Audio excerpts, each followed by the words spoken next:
Et puis, hein, j'ai le souffle coupé. Hein. Vous savez, j'ai pratiqué Anissé Kane depuis 30 ans. Je le connais à l'époque, je suis jeune journaliste. Et j'allais souvent à Douala. Et les UPCistes venaient à Yaoundé, il y a bon débat. Hein, le professeur Moukoko Priso, Dr Makit. Et j'allais aux formations idéologiques du Manidem. Quand je suis arrivé à Douala, Kane me prenait en charge. J'ai connu derrière lui des grandes personnalités déjà décédées comme Koumé Talé, qui était aussi journaliste par ailleurs, Pierre Abandakpama, oui, qui a été aussi Abandakpama, je l'ai connu. Jean-Pierre Gondanunga, marxiste. C'était des personnes très solides qui travaillaient strictement pour la libération du Cameroun. C'était pas autre chose que ça. Quand Charles Ateba est né et décédé, nous étions à la veillée à Marie Gauquer, tenus debout le soir en train de discuter, je crois à 23h. Anissé Kane, Thierry Ngongan et moi. Alors, un colonel hein, qui vient d'aller à la retraite, à l'époque il est commandant à la DGRE, il m'appelle de côté, il me dit « J'ai beaucoup de respect pour Anissé Kane ». Il me rappelle qu'en 92, après les événements de 92, Anissé Kane, Henriette Ekwe, Diokan Tamini et les autres avaient été arrêtés et courus au tribunal militaire. Et ils ont affamé Anissé Kane pendant 3 jours. On ne lui a pas donné à manger, on ne lui a pas donné de l'eau. Et au 3e jour, le matin, on est venu lui poser des questions, l'auditionner de nouveau. Il n'a pas changé un iota de ce qu'il avait déjà dit 3 jours avant. Et il me disait que je suis colonel aujourd'hui, j'ai un immense respect pour ce monsieur. Et j'avais demandé à Anissé, il m'a dit, tu sais, nous, quand nous faisions la clandestinité dans l'UPC, nous étions formés à résister une semaine sans manger. Et depuis que Anissé est arrivé en détention à Yaoundé, je prenais mon temps pour aller le voir, parce que je sais qu'il est quelqu'un de solide. Il était quelqu'un de solide, mais malheureusement, la maladie a eu raison de lui entre-temps, et ceux qui l'ont arrêté savaient, savaient qu'il est malade. Tu sais, parfait, Anissé est l'une des premières personnes à choper la Covid-19 à Douala. Il était allé chercher, je crois, une cousine qui venait de France à l'aéroport. Eva Dibois, monsieur le gouverneur était aussi à l'aéroport. Les deux ont attrapé le coronavirus. Je crois qu'ils ont été sauvés par le médicament de Monseigneur Cléda. Et il a donc des problèmes pulmonaires. Hein. Il a des problèmes pulmonaires depuis cette époque-là, parce que la détresse respiratoire qui s'était emparée de lui avait laissé des traces. Et donc, il y a peu de temps, quand j'étais à Douala, nous nous sommes retrouvés à la Chaumière, le club de jazz de Sambaka. Et je lui ai demandé, président, tu as l'air pâle. Il me dit, je suis très malade en ce moment. Ça fait un bon moment qu'Anissé est malade. Ceux qui l'ont arrêté disent qu'il souffrait de pathologies chroniques. Alors, quand quelqu'un a une détresse respiratoire ou des problèmes pulmonaires, l'un des meilleurs hôpitaux pour s'occuper de ce type de problème à Yaoundé, c'est le pavillon Jamon. Hein? On ne le met pas en cellule. Et on ne le met pas dans un hôpital où il n'y a pas de spécialiste pour des questions de pneumonie ou des questions pulmonaires, outre les autres pathologies chroniques dont il souffrait. La place d'un malade est dans un hôpital spécialisé avec des spécialistes. Au mieux, on aurait pu placer Anissé Kane en résidence surveillée à Douala. On le surveillait parce que il a toujours dit que il avait acheté un concentrateur d'oxygène, un appareil pour sa détresse respiratoire. Et que quand on l'a arrêté, les gendarmes avaient mis la main sur cet appareil. Eux, ils prétendent qu'on lui avait donné un autre appareil parce que quand l'appareil est arrivé, Kane a dit qu'il faut expertiser avant qu'il ne l'utilise. Parce qu'il soupçonnait, il se disait que, vous savez, c'est normal chez les UPCistes fondamentalistes. Ils ne prennent pas n'importe quoi. Parce que on peut éliminer... ils ont vécu comme ça dans la clandestinité et ils sont très méfiants. On aurait donc pu l'assigner en résidence surveillée en le laissant à proximité de ses médecins et de sa famille. De manière humaine, pour terminer, je vais te dire que l'un de mon chien est décédé il y a 1 semaine et demie. Quand il était très fatigué et que je l'amenais chez le vétérinaire, j'ai détaché la chaîne. On n'enchaîne pas quelqu'un. Là, je parle d'un chien, de mon animal. Mais vous ne pouvez pas enchaîner quelqu'un qui est très malade, qui ne peut pas courir pour s'enfuir. Anissé est rentré de France parce qu'il aimait le Cameroun, il aurait pu rester là-bas. C'est des gens qui ne fuient pas. Depuis 90, je te dis, je le pratique pendant 30 ans. Tu sais que j'étais régulier à Douala. À un certain moment, j'allais à des rencontres UPCistes.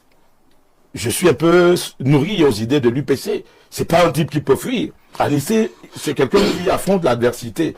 Dans le sens qu'il n'avait pas un problème forcément contre le président Biya. Mais quand vous le suivez, il est contre le fait qu'une petite minorité de gens autour du président pillent, commettent des gaffes et des scandales, mais on ne les punit pas. Ils captent complètement le pouvoir, ils captent l'appareil d'État et volent impunément sans qu'on ne leur demande quelque chose. Et je crois que c'est la raison pour laquelle Ekane a soutenu Roger Kiek, Kamto et puis Tiroma, pas par conviction idéologique, je connais les convictions idéologiques de ce monsieur-là. Roger Kiek. Mais en fait, vous savez, on a aussi besoin de la démocratie, on a aussi besoin de ses adversaires politiques et idéologiques pour animer la société. Ce monsieur-là pouvait encore vivre. Nous avons perdu là l'une des dernières grandes figures de la lutte pour l'émancipation et la libération du Cameroun. Je lui rends grandement hommage. C'était un ami, c'était un frère. Roger Kiek, imaginez un seul instant que là où Anissé Kane se trouve en ce moment, qu'il vous écoute et qu'il vous regarde. Qu'est-ce que vous dites à Anissé Kane ce matin? Je lui dis que je suis fier de son combat. En réalité, à l'époque, on me menaçait, on m'arrêtait. Hein. Quand j'avais des problèmes ici, là, je pouvais appeler Anissé, je pouvais appeler Pius Ndiaoui. Je crois qu'il est mort comme il a vécu. Il est mort en combattant, il est mort les armes à la main. Et là, à cause de ceux qui ont négligé sa maladie et l'ont arrêté dans ces conditions-là, eh bien, vous venez de permettre à Anissé Kane de rentrer dans l'histoire comme un grand héros, comme un martyr, tombé sur cette route qui nous mène à la libération un jour du Cameroun et de l'Afrique. Parfait, Ongene, nous parlons du décès bizarre, entre guillemets, d'Anissé Kane ce matin. Le jour au quotidien paraissant au Cameroun hier a titré « Ils l'ont tué ». Maurice Kamto, dans sa sortie également, il y a quelques heures, a également dit cela « Ils l'ont tué ». Vous êtes du RDPC. Avez-vous l'impression qu'on a tout fait pour tuer Anissé Kane? J'ai suivi tout à l'heure les remarques de Kiek, qui étaient pleines de fiel. Je peux comprendre la douleur, et nous partageons d'ailleurs cette douleur-là. Nous regrettons, somme toute, l'issue de cette situation qui gêne tout le monde. Vous savez, la mort est difficile pour tout le monde. Mais nous pensons que à ce stade de la situation, il vaudrait mieux attendre les résultats de l'enquête qui a été prescrite par le gouvernement. Vous avez déjà souvent eu beaucoup de résultats d'enquête au Cameroun. Les résultats de cette enquête, je crois qu'il y aura une autopsie qui va nous révéler les circonstances, les conditions de cette Vous allez m'aider si vous répondiez à ma question. Hein. Vous avez souvent eu beaucoup de résultats d'enquête au Cameroun. Nous sommes dans un état de droit, nous sommes dans un état de loi, nous sommes dans un état de règlement. Et je pense qu'il vaut mieux faire confiance à l'État, aux juridictions. Jusque-là, je n'ai pas une réponse à ma préoccupation. Ah, parfait. Je pense que les résultats d'une enquête n'ont pas une période précise. Vous avez déjà les résultats de l'enquête de Monseigneur Bala? C'est tellement que le dossier... Vous avez les résultats d'enquête des 9 de Bepanda? Il y aura... Du père Angel Ben. Vous avez les résultats d'enquête du père Angel Ben. Je crois qu'il n'y a que les émissions. Vous avez les résultats d'enquête des sœurs de Djoum? Vous voulez qu'on continue à citer? Parfait, faisons confiance à cette prescription d'enquête. Moi, je parle pas de confiance. Oui, parce que il faut savoir que nous devons d'abord élucider les circonstances de la disparition de cette figure politique emblématique. Est-ce qu'on était au courant, oui ou non, qu'Anissé Kane était très souffrant? Mais nous avons suivi le communiqué du ministère de la Défense. C'est-à-dire que Anissa Ekane a passé peu de temps en cellule. Et je crois que le reste du temps, il les a passés sous soins intensifs dans les structures médicales du CED. Parfait, donc, s'il te plaît, je pense qu'il n'a pas été, sa situation n'a pas été négligée. Je vais suggérer une information précise. Malheureusement, on ne je vais lui donner une information précise, hein, mon très cher frère et ami. La présidence de la République, à un moment précis, avait déjà participé aux soins de Anissé Ekane. Vous comprenez, hein? C'est-à-dire qu'on sait qu'il est malade. Anissé est malade, il avait sollicité même des accompagnements à un moment donné. Il n'y a pas quelqu'un qui ne sache pas que, depuis un certain temps, Anissé Ekane est malade. D'ailleurs, je ne sais pas pour encenser ceux qui l'ont mis en détention, Tiroma Bakari vous l'a dit lui-même. Pendant que il était encerclé dans sa maison, il avait dit qu'il est très malade, qu'il ne peut pas résister 2 mois sans ses médicaments. Vous le savez. Et vous savez que quand il était au gouvernement, à maintes reprises, le chef de l'État avait ordonné son évacuation sanitaire. Si on avait arrêté Tiroma dans les mêmes conditions, peut-être qu'on l'aurait aussi perdu. Parce que vous savez, la maladie... On a donc tout fait pour ne pas arrêter Tiroma. Voilà. Lui, il est parti. Voilà. D'accord? Oui, mais on a arrêté Anissé. Alors, sur le plan politique, est-ce que vous n'avez pas une explication à cela? Vous êtes de ceux qui pensent qu'on a laissé partir Tiroma? Vous savez, je vais vous dire hein, que aux dernières nouvelles, avant que Tiroma ne disparaisse de Garoua, des snipers, c'est-à-dire des tireurs d'élite, étaient positionnés sur le toit d'une maison à quelques encablures de la résidence de Tiroma. Et ces tireurs d'élite n'ont pas vu Tiroma partir. Quand les forces spéciales sont aux aguets, sont positionnées, il est impossible que quelqu'un sorte si on ne le laisse pas partir, ou bien comme dit souvent quelqu'un, si on ne les débranche pas. On peut les débrancher pour favoriser. Première logique d'abord, Tiroma s'installe à Garoua. Au lieu de rester dans sa résidence de Yaoundé, c'était pour éloigner les problèmes très loin. Deuxième option, on le laisse aller en campagne, il est même exporté par les gendarmes pendant qu'il danse du régime. Et puis plus tard, il se retrouve au Nigeria. Et on vous dit que les autorités de Yola sont en discussion permanente avec les autorités du Cameroun. Ensuite, il est en Gambie. Et plus tard, il est au sultanat d'Oman. Il s'agit de quoi? C'est un jeu? Vous voyez alors, la politique est un jeu. Mais un jeu malheureusement, parce que ce jeu-là, nous parlons d'il y a quand même des morts. Malheureusement, je crois que le fin joueur, le plus grand joueur, c'est le président lui-même. Il y a d'autres grands joueurs.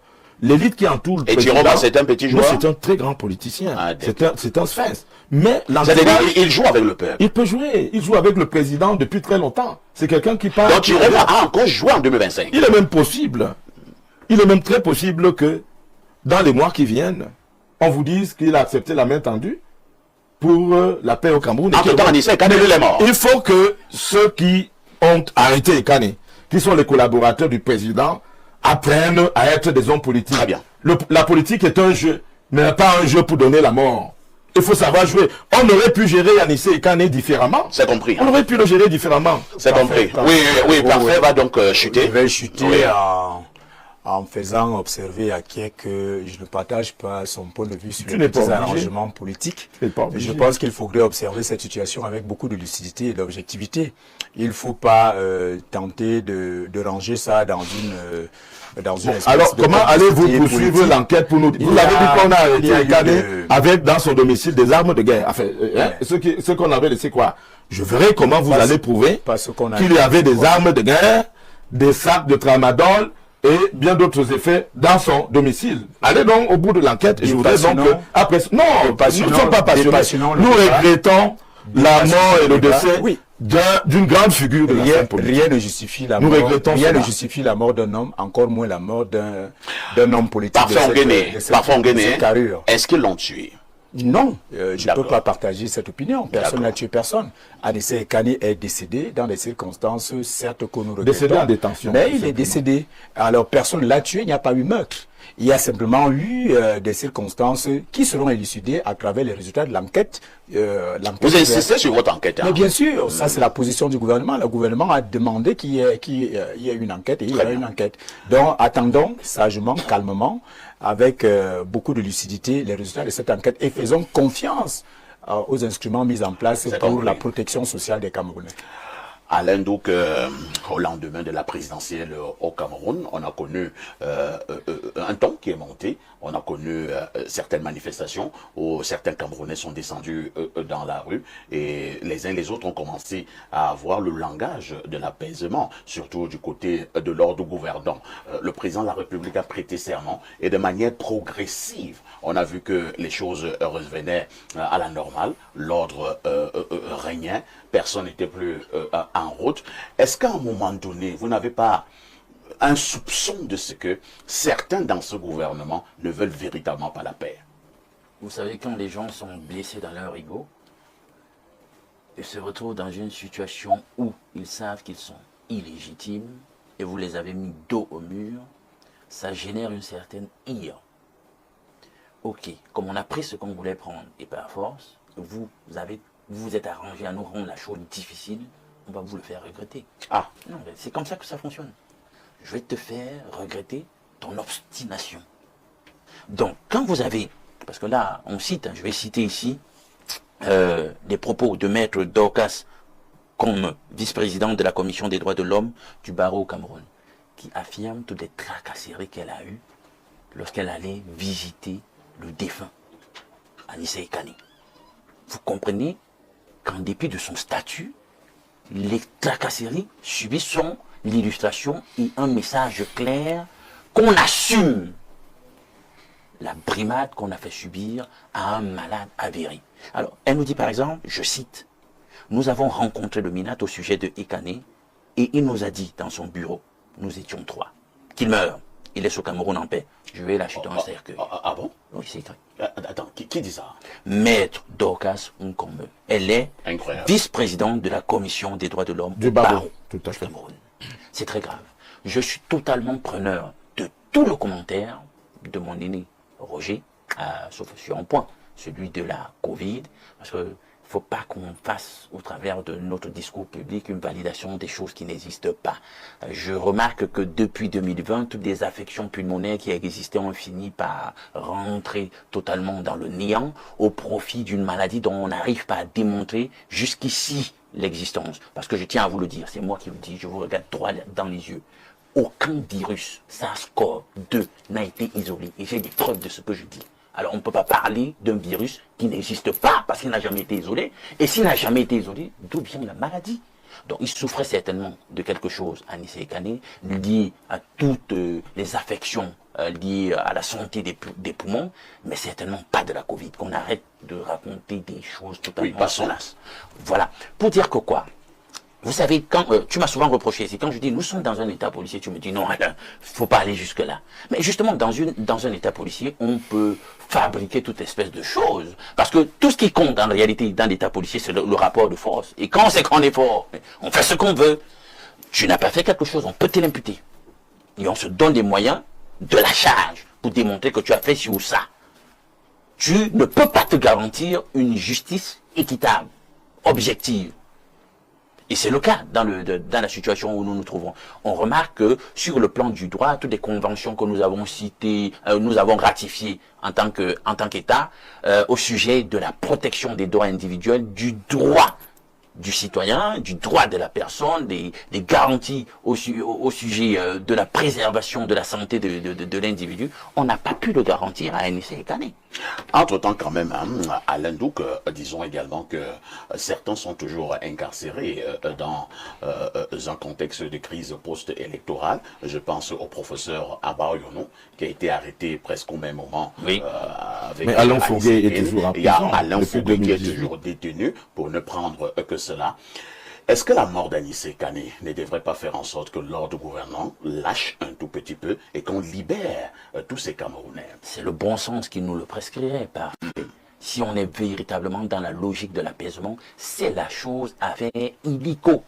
Mais comme je vous ai dit, dans le rapport de force, quand on est arrivé en tel point où on dit on sait que nous sommes forts et qu'on peut briser n'importe qui. Est-ce qu'il y a un rapport de force avec son peuple?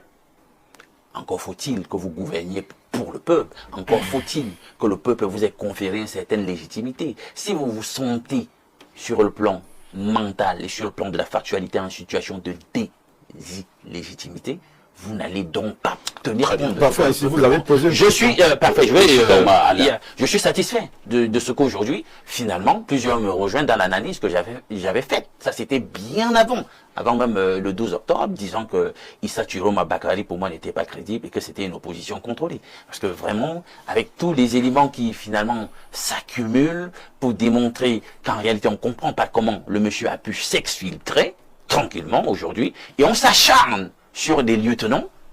Qu'est-ce que le professeur Abaoyono fait en prison? On n'arrive pas à comprendre ça. Parfait, vous avez Et il y a tant d'autres comme ça qui doivent être dit. Vous avez posé une question tout à l'heure, et je vais vous dire que il faut faire attention. Plusieurs peuvent causer la mort ou créer des difficultés pour faire vaciller le pouvoir de Paul Biya. Ah bon? Ça aussi, c'est Vous avez vu que, alors qu'on s'attend à ce que le régime en place tire les leçons du feu qui a embrasé plusieurs villes du Cameroun au sortir du 12 octobre, ces gars-là tripatouillent les résultats à l'ENAM. Maintenant, c'est le décès d'Anissé Kane. Tout le monde peut causer un décès qui va déteindre sur le magistère du président Biya. Je ne suis pas un as de la complotite, comme ils disent, mais je pense que le président doit faire attention aux actes que ses collaborateurs posent. Il a parlé du statut tout à l'heure. Quand on a arrêté Nicolas Sarkozy l'autre jour, son statut d'ancien président de la République a permis qu'on le mette en détention dans des conditions tout à fait différentes et particulières. Si vous arrêtez un Kanto, soi-disant deuxième à l'élection présidentielle de 2018, vous ne le mettez pas en détention n'importe où. Quand vous arrêtez Anissé Kane, figure de l'opposition, depuis plus de 30 ans, 50 années d'activisme politique, vous ne partez pas le mettre, le jeter en prison, malade n'importe où, parce que même un prisonnier a droit à la santé. Vous finissez d'abord de le soigner avant de le juger et de le condamner. C'est tout à fait normal, c'est une question de dignité humaine. Oui, parfois on gagne. Oui, c'est difficile de comprendre les positions de Roger, parce que il a l'impression de mettre en exergue ici la théorie du complot. Complot d'abord contre le président de la République, je ne sais par qui, et puis tout de suite maintenant complot contre l'opposition pour exterminer l'opposition. Je pense qu'il partage l'idée selon laquelle il y a eu des arrestations arbitraires. Moi, je sais pas ce que j'ai dit. Oui, mais quand vous demandez qu'on libère... Même quand les arrestations sont fondées, pour vous accordez une petite dignité. S'il vous plaît, permettez à Parfait d'avoir son droit de parole. Voilà. Lorsque vous plaidez pour qu'on libère des gens qui sont aujourd'hui entre les mains des juridictions compétentes, vous demandez qu'au lendemain du décès de M. Anissé Kane, qu'on libère tel, qu'on libère tel, je ne sais par quel type de clémence vous revendiquez cela ici. Moi, je pense que nous devons toujours avoir... Alors, je vais prendre une question un peu extrême, légèrement bizarre. Anissé Kane est mort dans les conditions que vous et moi nous connaissons. Si demain, on apprend également que Abaoyono aussi est mort, vous serez content? En dehors d'Abaoyono, il y a d'autres prisonniers. Moi, j'ai pris au cas Abaoyono. Oui, mais il y a d'autres prisonniers. Pourquoi vous pensez que s'il faut libérer... Le fait qu'Abaoyono soit en prison, ça vous fait quoi? À qui? À vous, du RDPC. Non, écoutez, le RDPC... À vous du régime. Est-ce qu'il ne peut pas comparaître libre? Est-ce qu'Abaoyono ne peut pas comparaître libre? Non, le RDPC n'a pas assez mêlé des méthodes utilisées par les juridictions compétentes. Il n'y a pas du régime. Il y a un code pénal, il y a un code de procédure pénale. Je pense qu'il faut respecter ça. S'il y a un autre mort, il y a un cadre normatif d'organisation de notre société politique. Nous sommes dans un état de droit. Il faut respecter cela. Je pense qu'il ne faut pas avoir des options ciblées au nom de la politique. La politique ne nous exonère pas de notre exigence. Non, mais on l'a laissé rentrer chez lui. La législation française octroie certainement c'est un droit aux anciens. Au Cameroun, on peut comparer au Cameroun quand on a une personnalité publique connue. Non, mais ce que quand on voit les griefs qu'on a contre notre gouvernement et pour lesquels nous devions demander judiciairement des comptes, on ne les rend pas. Personne n'est inquiété. Une consécration de l'impunité. Et des gens aujourd'hui judiciarisés pour des faits qui ne sont même pas encore établis comme étant avérés. On les torture. Vous voulez qu'on pense quoi? Disons les choses sans passion et de façon législative. Non, parce qu'on assume des choses. Nous avons un rôle pédagogique et andragogique. Souvenons-nous toujours qu'en dehors de nos positions militantes, nous avons un rôle républicain. Et le rôle républicain, c'est un rôle de respect de l'intérêt général. Lorsque vous demandez à ce qu'on libère cela, non, à quel moment est-ce que vous avez... On demande qu'on leur apporte un peu de dignité. Qu'on libère également... Quelqu'un qui est malade doit être soigné. Tout simplement. On ne demande pas de leur apporter un peu de dignité. Si vous voulez vous faire des avocats de ceux qui sont en détention, faites-le pour tous les... Parlons de la réelle politique maintenant. Écoutez. Est-ce que dans le monde, dans le champ politique, nous allons mettre un terme à ce petit débat. Quand on est dans un système oppressif, est-ce qu'il n'y a pas des détentions, des arrestations, des judiciarisations arbitraires? Non, mais ça n'existe pas au Cameroun. Ah bon? Il n'y a pas d'arrestation arbitraire au Cameroun. Nous sommes dans un paradis, je l'apprends aujourd'hui. C'est formidable. Mais bien, nous n'avons pas atteint la taraxie sous le régime du renouveau quand même, mais nous pensons qu'il y a des efforts qui sont consentis pour avoir un état de droit debout. Et il faut respecter cela. Pourtant, on a encore le cas d'un journaliste là qu'on a... Nous regrettons la mort. Dont on a ôté la vie dans des conditions vraiment intrigantes avec des moyens d'État dans un paradis où nous sommes. Nous regrettons la mort. Et nous pouvons même aller beaucoup plus loin en regrettant les circonstances qui ont conduit à la mort. Nous disons tout simplement que nous respectons la loi, certes, mais je suis aussi d'accord qu'on peut aller au-delà de la loi pour parler de la justice sociale. C'est qu'il fallait mais il ne faut pas rester dans une position militante, parce que cette position militante fait abstraction de la réalité. Et nous devons avoir beaucoup de retenue. On a compris, parfait, Onguéné. De toutes les façons, nous continuons à adresser nos condoléances à la famille biologique d'Anissé Kane, nos sincères condoléances à sa famille politique. On continuera à suivre avec grand intérêt l'évolution de cette autre affaire au Cameroun. À tout de suite pour la suite.